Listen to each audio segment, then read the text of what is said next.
Perkenalkan, nama saya Ezra Elisa Siahaan. Di sini saya akan menjelaskan materi mengenai burung atau apes. Nah, burung merupakan hewan yang tubuhnya diselimuti oleh bulu-bulu. Anggota depannya berubah menjadi sepasang sayap. Burung merupakan hewan yang paling banyak diketahui dan mudah dikenali, karena burung banyak diketahui di sekitar manusia dan aktif pada siang hari. Burung memiliki ciri yang khas, yaitu memiliki bulu yang menutupi dan melindungi tubuhnya, sehingga dapat mempertahankan suhu tubuh yang berbeda dengan suhu lingkungannya.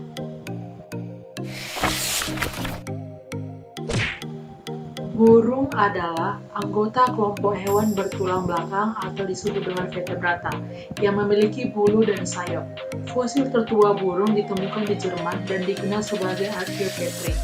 Jenis-jenis burung begitu bervariasi, mulai dari burung kolibri yang kecil mungil hingga burung unta yang lebih tinggi dari orang. Diperkirakan terdapat sekitar 8.800 sampai 10.200 spesies burung di seluruh dunia. Sekitar 1.500 jenis diantaranya ditemukan di Indonesia. Berbagai jenis burung ini secara ilmiah digolongkan ke dalam kelas Apes.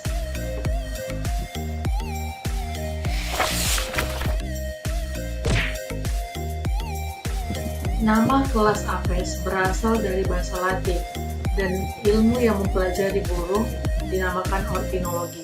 Berasal dari bahasa Yunani yaitu ornis. Meskipun burung berdarah panas, ia berkerabat dekat dengan reptil. Burung masa kini telah berkembang sedemikian rupa sehingga terspesialisasi untuk terbang jauh.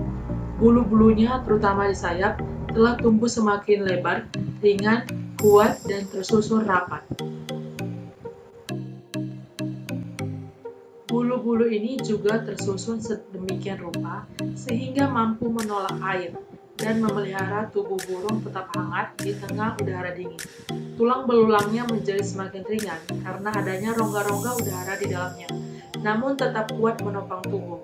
Tulang dadanya tumbuh membesar dan memipih sebagai tempat pelekatan otot-otot terbang yang kuat. Gigi-giginya menghilang digantikan oleh paruh ringan dari cat tanduk. Oke guys, perkenalkan saya Fadil Musdari. Saya ingin mempresentasikan mengenai ciri umum Apes. Sebelum itu, silakan like, comment, and subscribe ya guys. Ya, yang pertama kita masuki adalah pengertian Apes. Apes berasal dari bahasa Latin, yaitu avis, yang artinya adalah burung.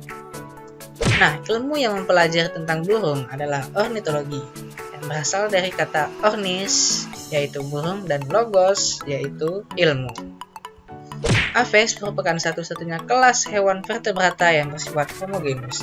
Artinya homogenus di sini adalah semua spesies dari Apes memiliki morfologi yang hampir mirip, seperti memiliki paruh yang sama, memiliki sayap, dan memiliki kaki. Akan tetapi, paruh dan cakarnya Apes disesuaikan dengan habitat dan cara dia makan.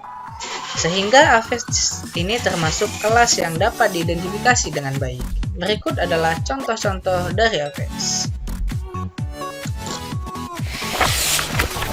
Oke, yang kedua yaitu ciri umum Apes. Nah, ciri yang pertama yaitu kulitnya ditutupi oleh bulu. Bedanya bulu dengan rambut adalah kalau bulu dia sifatnya kedap air dan rambut tidak kedap air. Kenapa seperti itu? Karena dipengaruhi oleh struktur tubuhnya. Nanti akan kita pelajari ya. Yang kedua, Apes bernafas dengan udara. Yang ketiga, Apes ini sudah termasuk berdarah panas. Kenapa seperti itu? Karena jantungnya sudah terbagi menjadi beberapa bagian. Yang keempat, memiliki alat gerak dua pasang, yaitu ekstremitas superior atau alat gerak bagian atas dan ekstremitas inferior atau alat gerak bagian bawah ya guys. Bedanya dengan kelas-kelas lain adalah Apes sudah berdiri tegak, makanya itu dia dinamakan alat gerak atas dan alat gerak bawah. Yang kedua, ciri umum Apes yaitu memiliki paruh atau rostrum, tentu saja untuk membantu dia makan. Yang keenam, kulit Apes sebetulnya kering kecuali di bagian ekornya. Dan yang ketujuh adalah rahang bawahnya terdiri dari 5 atau 6 tulang. Nah, yang kedelapan, tulang dada Apes membesar. kamu besar karena terdapat benih-benih udara di dalamnya. Yang kesembilan, Aves fertilisasinya terjadi secara internal dengan cara bertelur. Fertilisasi Aves terjadi karena jumpanya sel sperma dengan sel telur atau sel ovum. Yang ke-11, telur Aves umumnya besar dan dilapisi oleh banyak yolk. Yolk di sini berfungsi sebagai cadangan makanan embrio Aves ketika Aves itu baru saja menetas. Yang ke-12, jantung Aves sudah terdiri dari menjadi 4 ruangan atau 4 chamber. Dari sinilah si Aves disebut sebagai kelas udara panas. Yang ke-13, Aves tidak memiliki organ kopulasi. Ini dia yang unik dari Aves. Nah, selanjutnya kita masuk ke struktur tulang dari Aves. Yang pertama, pada bagian kaput, kita bisa menjumpai kranium atau tulang tengkorak. Kemudian pada bagian ekstremitas superior bisa kita jumpai radius atau pengumpilnya. Selanjutnya, lawan dari pengumpil adalah ulna atau tulang hastanya. Radius dan ulna dapat kita jumpai di bagian ekstremitas superior atau bagian sayapnya. Kemudian, yang keempat ada scapula atau tulang belikat, kemudian clavicula atau tulang selangkah. Selanjutnya ada sternum atau tulang dada. Di bawah tulang dada terdapat keel. Yang ke-8 ada femur atau tulang paha. Kemudian yang ke-9 ada tibia atau tulang piring. Selanjutnya kita masuk jenis-jenis paruh pada burung. Seperti yang sudah dikatakan tadi bahwa paruh burung disesuaikan dengan habitat dan cara dia makan. Yang pertama, paruh burung pemakan biji-bijian. Paruh burung pemakan biji-bijian umumnya lebih pendek dan lebih tupul. Paruh burung pemakan biji-bijian ini terdapat pada merpati, ayam, dan lain sebagainya. Kemudian yang kedua ada paruh pemakan serangga. Nah, paruh pemakan serangga atau insekta umumnya lebih tumpul dan lebih kecil dibanding paruh burung pada umumnya. Kemudian yang ketiga ada paruh burung penghisap nektar. Paruh burung penghisap nektar ini umumnya memiliki paruh yang sangat panjang dan berfungsi sebagai sedotan untuk dia menghisap nektar pada madu. Kemudian ada paruh burung pemakan bangkai. Nah, paruh ini dapat kita jumpai pada ordo Falconiformes atau ordo elang-elangan. Nah, ordo Falconiformes ini memiliki paruh yang runcing, kuat, dan bengkok ke bawah. Kemudian ada paruh berkantung. Paruh berkantung ini adalah paruh yang digunakan pada burung pemakan ikan seperti burung pelikan dan lain sebagainya yang termasuk ke dalam ordo Pelicaniformes. Kemudian yang terakhir adalah paruh bersaring atau paruh yang memiliki saring. Nah, paruh ini umumnya dijumpai pada burung flamingo yang umumnya adalah pemakan hewan-hewan laut. Paruh pada burung flamingo ini dia memiliki saring. Fungsinya adalah menyaring air yang masuk ke dalam paruhnya. Jadi dia hanya memakan mikroorganisme lautnya saja. Oke guys, selanjutnya kita masuk ke bagian klasifikasi pada Aves. Aves dibagi menjadi dua subkelas, yaitu Archaeornithes atau burung kuno dan Neornithes atau burung modern. Menurut Wetmore tahun 1960, dalam Catpoll tahun 2010 terdapat 9.000 spesies dari kelas Aves yang terdiri dari 34 individu. Nah, akan tetapi guys, di sini kami hanya mengambil gambar perwakilan dari 34 individu saja, yaitu berjumlah 5 saja. Yang pertama, ada Galliformes atau ayam-ayaman. Yang kedua, ada Anseriformes atau bebek-bebekan. Kemudian ada Columbiformes atau merpati-merpatian. Selanjutnya ada Falconiformes, berpemakan bangkai. Dan yang terakhir ada Pelicaniformes. Nah, itu saja perwakilan dari 34 individu. Selamat siang semuanya. Perkenalkan, nama saya Metavianti Beruginting. Saya dari kelas Biologi Dikb 2018. Nah, di sini kita akan membahas mengenai taksidermi.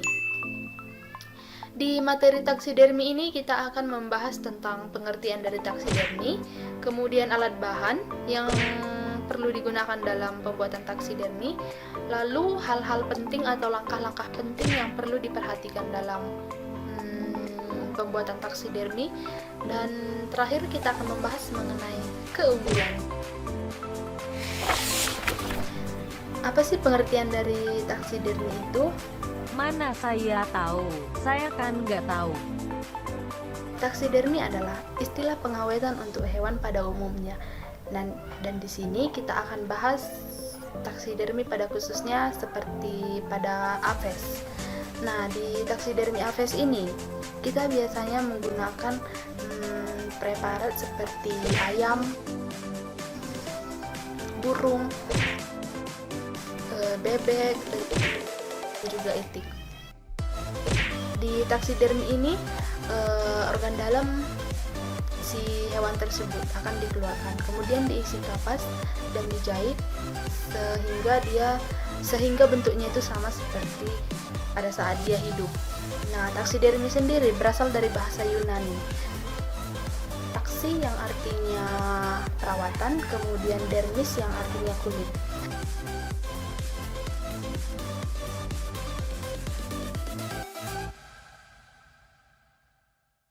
Nah, sekarang kita bahas mengenai keunggulan dari taksidermi ini. Taksidermi biasanya digunakan untuk berbagai tujuan, misalnya sebagai media dalam pembelajaran biologi dan juga sebagai hiasan. Keunggulan taksidermi sebagai media pembelajaran biologi adalah keasliannya, karena terbuat dari hewan asli dan tidak membahayakan bagi mahasiswa yang sedang mempelajarinya. Sedangkan kelemahannya adalah hanya morfologi hewan tersebut yang bisa diamati. Untuk bagian anatominya tidak dapat diperhatikan atau tidak dapat diamati, hanya morfologinya saja. Taksidermi ini bisa dilakukan kepada semua spesies hewan vertebrata, termasuk mamalia, aves, reptil, amfibi, dan juga pisces.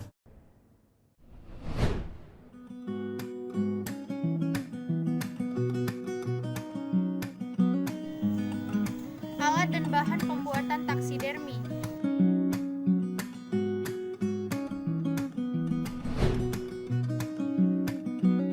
Kita masuk kepada alat. Yang pertama yaitu ada bak parafin atau bak bedah. Di sini berfungsi untuk tempat preparat yang akan dibedah. Selanjutnya ada gunting, berfungsi membantu dalam pemisahan preparat yang akan dibedah. Yang ketiga dan keempat ada pisau dan pinset. Keduanya berfungsi dalam membantu pada proses pembedahan. Selanjutnya kita masuk kepada bahan. Yang pertama ada kloroform. Kloroform di sini adalah bahan bius yang digunakan pada preparat. Selanjutnya ada kawan, benang, jarum jahit, dan kapas. Bahan ini membantu dalam proses pembentukan tubuh hewan kembali. Selanjutnya ada boraks atau formalin. Di sini adalah zat pengawet untuk mengawetkan preparat atau vertebrata yang akan digunakan. Selanjutnya ada air, membantu membersihkan darah pada hewan atau preparat. Oke guys, selanjutnya kita masuk ke langkah-langkah pembuatan taksidermi. Langkah yang pertama adalah prepare atau tahap persiapan. Tentu saja sebelum kita membuat taksidermi, kita harus menyiapkan alat dan bahan. Jangan sampai ketinggalan ya. Yang kedua ada tahap skinning atau bisa disebut dengan tahap pengulitan, atau disebut juga dengan pemisahan kulit aves dari dagingnya. Sebelum itu, sebelum kita menguliti aves, alangkah baiknya kita berdoa dulu. Namun sebelum itu harus dilakukan pengukuran morfologi dan pemroketan terlebih dahulu. Supaya apa? Agar kita bisa mendapat acuan atau patokan yang kita lihat seperti aslinya. Nah, setelah kita kuliti, tentu saja agar tidak bau amis harus kita awetkan. Diawetkan dengan larutan pelarut seperti boraks, formalin, dan lain sebagainya. Kemudian yang keempat ada tahap perlekatan. Setelah kita awetkan, masukkan kapas-kapas ke dalam kulit tadi. Setelah itu kita jahit sehingga bentuknya mirip seperti aslinya. Dan yang terakhir adalah tahap penataan. Taksidermi yang telah jadi ditata dengan mirip seperti aslinya.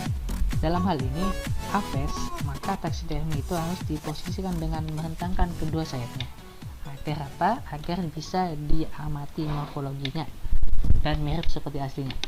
Oke guys, sekian video dari kami. Lebih dan kurangnya mohon maaf terlalu kepanjangan. Salam sehat dan di rumah aja.